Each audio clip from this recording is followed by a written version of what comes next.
But back in the 60s and 70s, then my father and his colleagues, several of his colleagues, saw less and less people not willing to not willing to wait out the off season to come back to work to process seafood, crabs in April.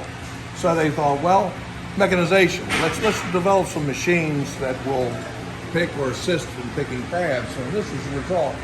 Forgive the appearance, and Nestor, I mean, this is a storage place because we haven't run this thing since 2003. But, wow. But this conveyor hadn't been turned on in 20 years? You got it. And so... Why is that? You just don't have enough crabs? Well, no, we have crabs, but one, it takes about 35, 40 people to run it. And that became extremely hard because it was even more seasonal than picking by hand.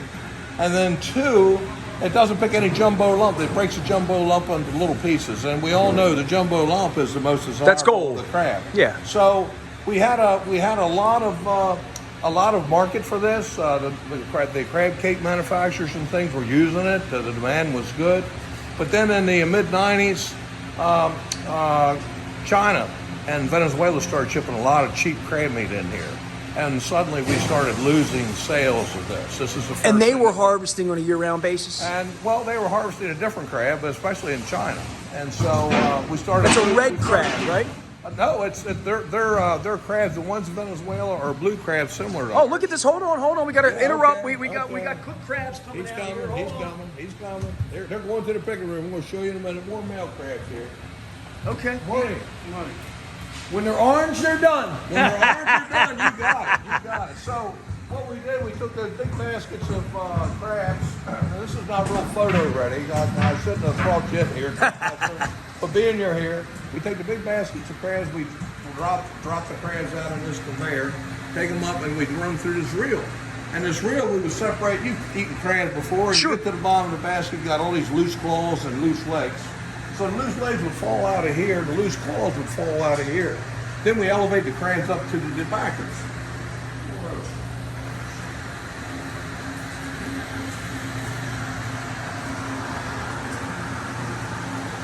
And then it would come out here. So the backer, they would be delivered up on these two backers, they're alike. And we would, on the white saddles there, we would have people that put a crab on each one as they travel by, about 80 a minute.